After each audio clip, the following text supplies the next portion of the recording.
اسی سے برداشت ہوتا ہے. اور یقین مانیے بس میں تبرکاً آغاز کرنے لگا ہوں.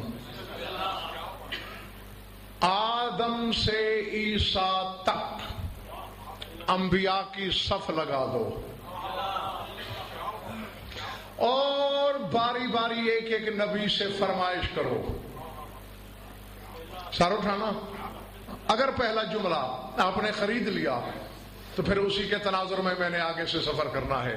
یعنی حضرت آدم سے سفارش کرو کہ ام البنین کے فضائل پڑھ، نوح سے کہو، حضرت ابراہیم سے کہو، کہتے چلے جاؤ.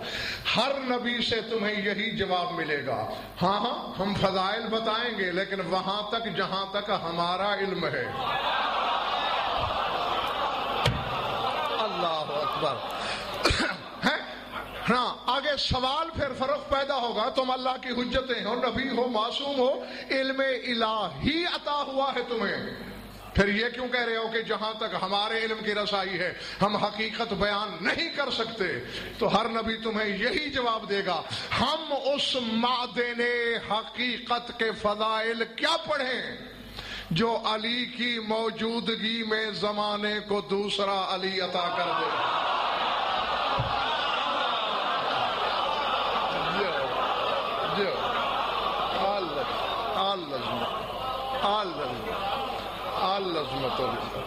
سمجھ میں آ رہی میری بات؟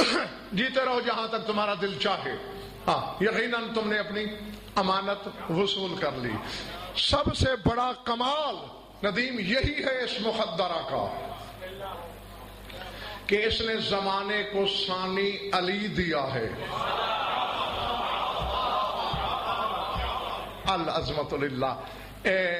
کتابوں میں پڑھا ہے میں نے. ان کے والد کا نام جانتے ہو؟ حزام. پچھلے سال بھی میں نے بتایا تھا، بھول گئے ہو. ہے جیم والی، زے الف اور میم اور ہے کے نیچے زیر ہے. حزام. حزام کہتے ہیں بند کو، مضبوط گرہ کو. تو حزام نام ہے. تو حزام روایت کرتے ہیں کہ میں نے عجیب و غریب خواب دیکھا. کیا؟ وجدت درۃ تتلالع نورا، کہ اچانک میرے ہاتھ میں ایک موتی آیا جس کا نور زمین سے آسمان تک پھیلا ہوا ہے، چکا چوند کر دی ہے، آنکھیں چندھیانے لگی ہیں. میں اندازہ لگا رہا ہوں وَلَمْ أَعْرِفْ قِيمَتَهَا، میں اس کی قیمت کر ہی نہیں سکتا. اچانک ایک جلیل القدر شخص میرے پاس آیا. حزام کیوں حیران ہو؟ بھائی موتی ملا ہے، اس کی قیمت کا پتہ نہیں، تم بتا سکتے ہو؟ اس نے کہا انی لم اعرف ایذن قیمتا، میں بھی اس کی قیمت نہیں جانتا، حال بتا تجھے مشورہ دیتا ہوں. انک ان تہدی لأحد أضمن لك الفخر والشرف والسعودت، میں یہ البتہ بات کر سکتا ہوں کہ اگر تو یہ موتی کسی عظیم ہستی کو ہدیہ کر دے، قیامت تک تیری سیادت کا شرف پکا ہو جائے گا.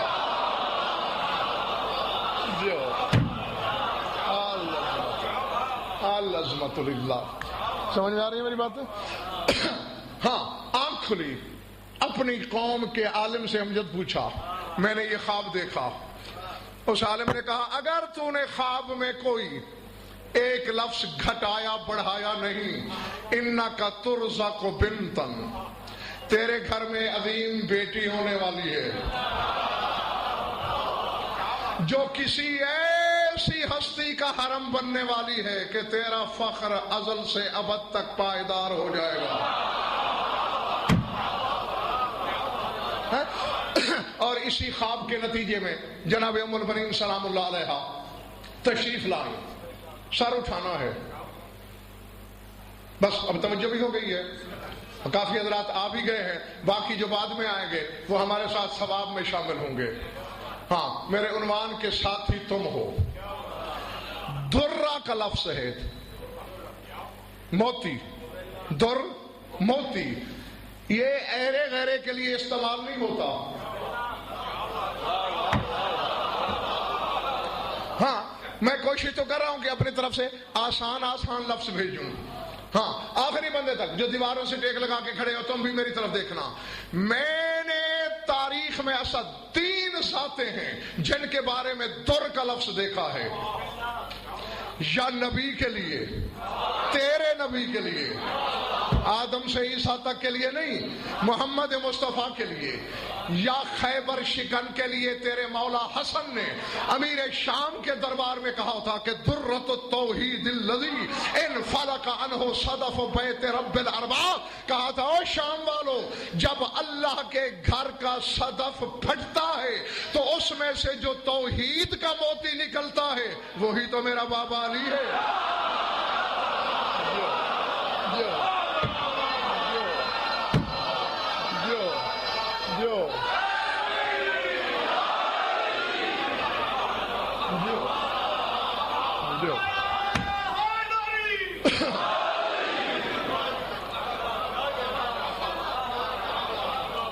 جیتے رہو جب تک تمہارا دل چاہے. تو یا در کا لفظ رسول کے لیے، یا علی کے لیے. اور تیسری مثال میں نے یہ دیکھی ہے. چوتھی کوئی مثال یا کم از کم میری نظر میں نہیں. ہاں، اور تقریباً 35 سے 40 ہزار کتاب کے اوراق تو میری نظر سے گزرے، ان میں نے چوتھی مثال کہیں نہیں دیکھی. در کہا گیا.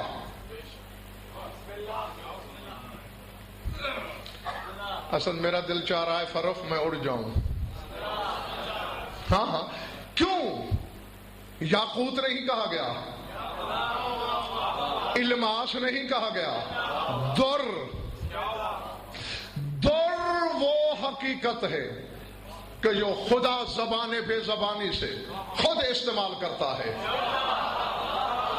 ہاں میں شاید کہاں یہ غلط فہمی پہلے اپنے سامعین کی دور کر دوں. اس میں کوئی شک نہیں، عباس مرزا صاحب جس حقیقت پہ کھڑا ہے، عالم تو کیا علم سجدے میں ہے اور کانپ رہا ہے کہ میں عباس کی عظمت کا احاطہ کیسے کروں. لیکن عباس کے پاس جو بھی ہے اس کی معلمہ ام البنین ہے.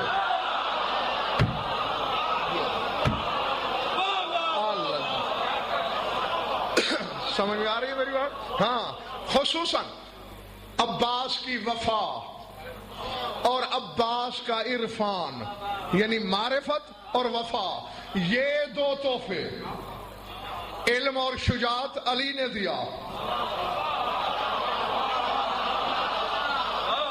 عباس کے سینے میں علم علی کا ہے، عباس کی کلائیوں میں شجاعت علی کی ہے.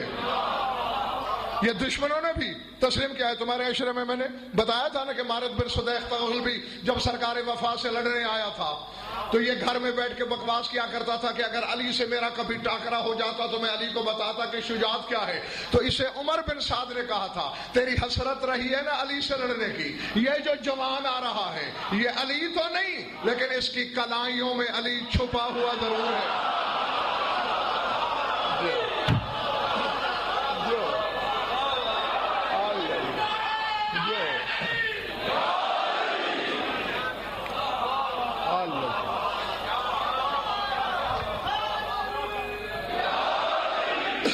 گھبراہٹ تو نہیں ہو رہی نا دوستو؟ تو علم، شجاعت یہ علی کی وراثت، وفا اور معرفت یہ ام البنین کی وراثت. علامہ اسد حیدر ہاشمی نے اس بی بی کے بارے میں ایک جملہ لکھا ہے، اگر ہے طبیعت تو سناؤں. وہ کہتے ہیں ان اللہ علم آدم الاسماء اسماء الخمسۃ النجبا فسجد له اہل السماء وام البنین علمت العباس اسما واحدا فصار مسجود الحوائج والوفا. وہ کہتے اللہ نے آدم کو 5 نام پڑھائے.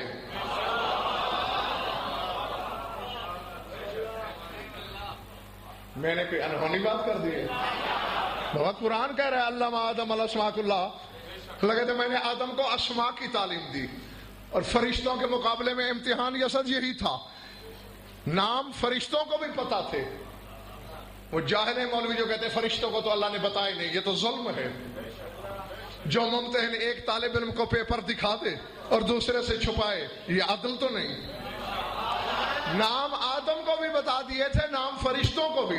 امتحان یہی تھا کہ بتانا تھا، بتاؤ یہ 5 نام ہیں، ان میں محمد کون ہے، علی کون ہے، فاطمہ. تو اس میں آدم نے بتا دیا، کامیاب ٹھہرا. فرشتوں نے اللہ. اب بات سامنے مرزا جی آ گئی ہے اور آئی غضنفر سے کبھی ٹلی نہیں. یہی بنیاد تھی فروخ جس پر فرشتوں نے آدم کا سجدہ کیا.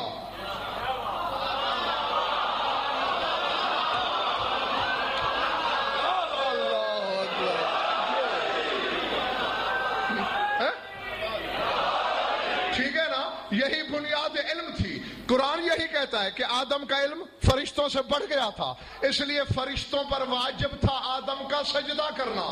اب پنڈی والوں ذرا جاگنا. شاہد خان ندیم اپنے محلے والوں کو جگا کے رکھنا. فکرہ کہنے لگا ہوں، سجدہ وہ کر رہے ہیں جو کروڑوں سالوں سے نمازی ہیں. کر اس کا رہے ہیں جس نے ابھی خود ایک بھی سجدہ نہیں.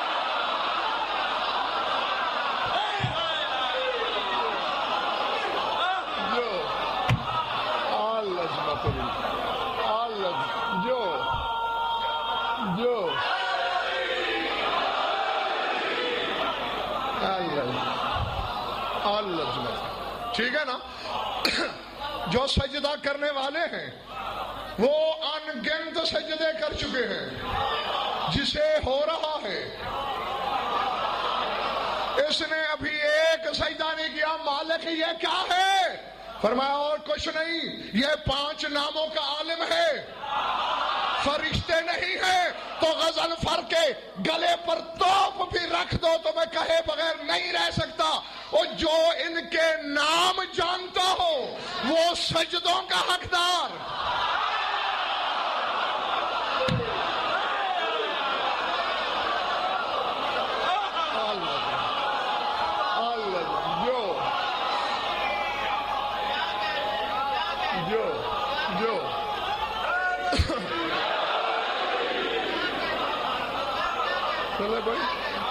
چلے بڑی بات.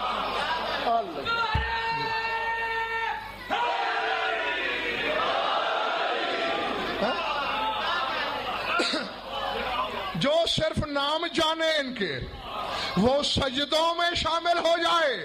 نام والے تیری نماز میں بھی نہیں آ سکتے.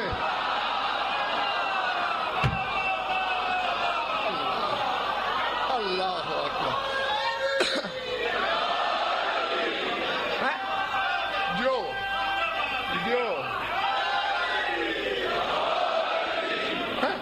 گھبراہٹ تو نہیں ہوئی، گھبراہٹ تو نہیں ہوئی. اسد اسی دن 2 عقیدوں کی بنیاد پڑ گئی. بیٹھے ہو یا چلے گئے ہو؟ اسی دن سے 2 عقیدے ڈاکٹر صاحب ہو گئے. فرشتے وہ تھے جو سجدے میں گر پڑے. شیطان نے کہا میں نہیں کروں گا تیرے سوا سجدہ، میرا سجدہ باطل ہو جائے گا.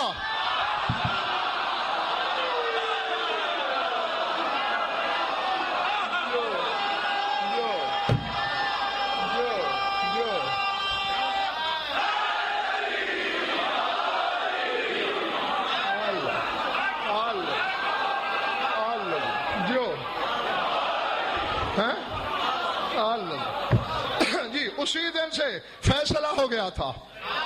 ہاں فرشتوں نے یہ نہیں سوچا کہ ہمارا سجدہ باطل ہو جائے گا. اب تیری مرضی فرشتوں کی جماعت میں شامل ہو.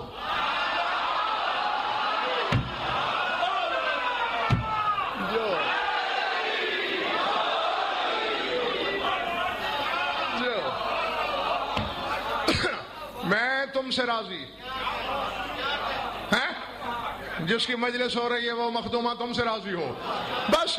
ہاں اب یقیناً اس بچے سے لے کر بوڑھوں تک سارے سمجھیں گے جو میں سمجھانا چاہ رہا ہوں. علامہ موصوف فرما رہے ہیں کہ اللہ نے آدم کو 5 نام یاد کروائے، رٹوائے، بتائے پڑھائے. میں دوبارہ کہتا ہوں فاروق، خدا کی قسم میرا دل چاہ رہا ہے میں اڑ جاؤں. یعنی مجھ پر وہ اگلا جو جملہ ہے نا، اس کا جو نشہ طاری ہے، بخدا میں اسے لفظوں میں بیان کر ہی نہیں سکتا. وہ فرماتے ہیں اللہ نے آدم کو، اب ذہن میں رہے، آدم کو پڑھانے والا اللہ ہے.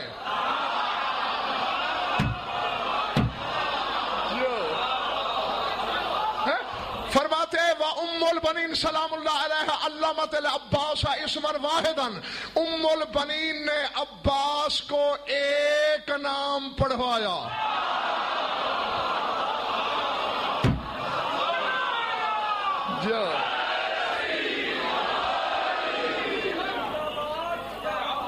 بیٹھے ہو یا چلے گئے ہو؟ بیٹھے ہو یا چلے نہیں، سارے سر اٹھانا، جو کھڑے ہوئے تم بھی، اور جو باہر ہو گلی میں آواز اگر آ رہی ہے سپیکر کی، تم بھی لوہے دل پر لکھنا. بچہ اسد جب بولنا سیکھتا ہے تو پہلا کوئی جملہ تو اس کے منہ سے نکلتا ہے نا. کوئی بچہ ابا، کوئی اماں، کوئی لا یعنی کلمہ، کوئی آغاں، کچھ نہ کچھ تو کرتا ہے. میں ذمہ داری سے ممبر پہ کہہ رہا ہوں، عباس نے جب بولنا سیکھا، اول کلمۃ قالها العباس یا حسین.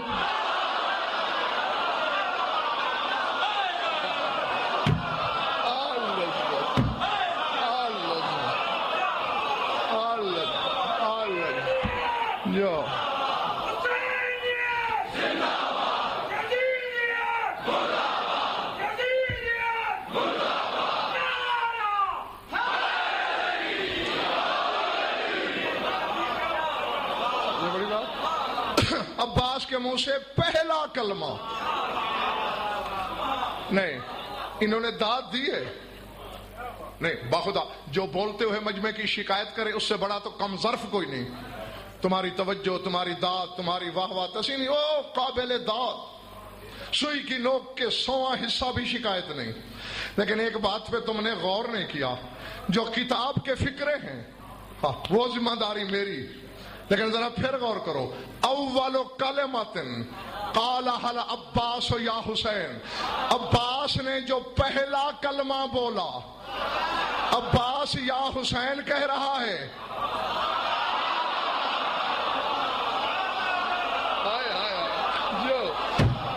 صاحب کتاب اسے کلمہ لکھ رہا ہے.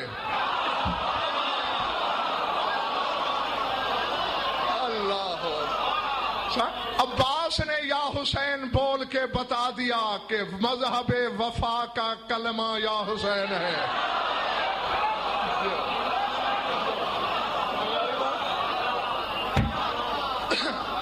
جی ہاں، تو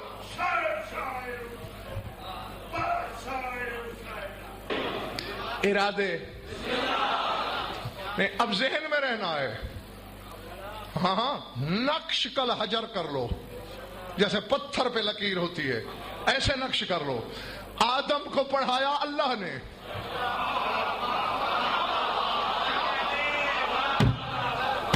ذہن میں اب نہیں میں تھوڑی سی ندیم وضاحت کرتا ہوں شاید. ہاں، پڑھانے والا تو برابر کا پڑھاتا ہے. اب ایک کلاس میں 100 طالب علم ہیں، پروفیسر تو لیکچر دے رہا ہے، کسی نے 100% سمجھا، کسی نے 80%، 50%، 10%. یہ آگے طالب علم کی اپنی لیاقت ہے نا. تو آدم کو پڑھایا اللہ نے، عباس کو پڑھایا ام البنین نے. اب آدم کی پڑھائی کا نتیجہ کیا ہے؟ فرشتوں نے اسے ایک سجدہ کیا.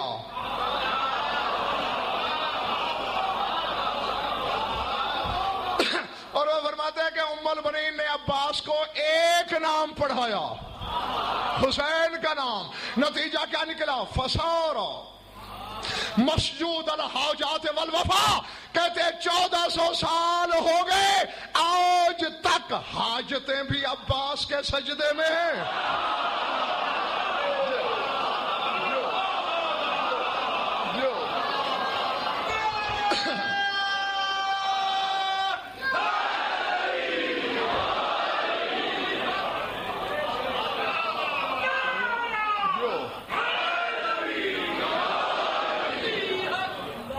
ہاں ہاں، یہ بی بی ام البنین کی تعلیم کی تاثیر ہے۔ اصل یہ وہ موضوع ہے، خدا کی قسم بڑے بڑے 10 منٹ ایسے موضوعات پر نہیں بول سکتے، اور میں نے اپنی زندگی میں 20 مجالس پڑھ ڈالی ہیں اس بی بی پر، ہاں، اور کہا ہوا لفظ پھر نہیں لوٹایا۔ آدم کا معلم خالق، آدم کا معلم خالق، عباس کی معلمہ ام البنین، اللہ نے اسے 5 نام بتائے، اثر 1 سجدہ۔ بی بی نے عباس کو 1 نام پڑھایا، یہ مطلب نہیں کہ باقی نام عباس نعوذ باللہ جانتے نہیں تھے، پڑھانے کا مقصد یہ ہے کہ اسی نام میں عباس کو فنا کر دیا۔ جو سمجھ میں آگئی بات؟ ہاں، عباس فنا فی الحسین ہو گیا۔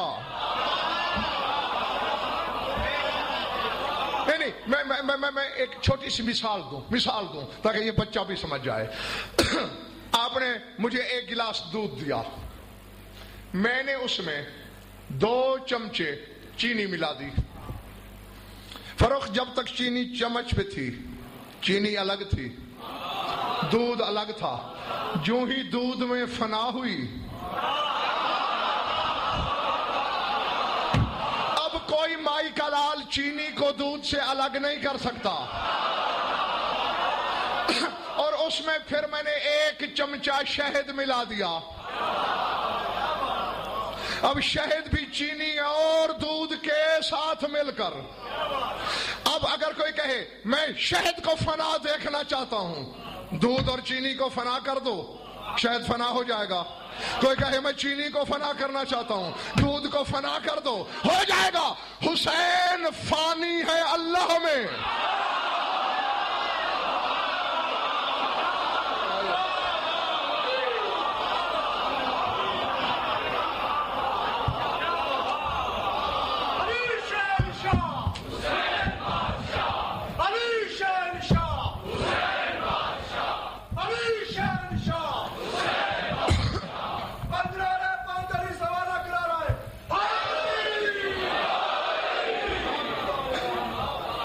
پہلے بڑی عبادتوں سے جو سر سے گزر گئی، حسین فنا ہے توحید میں، عباس فنا ہے حسین میں۔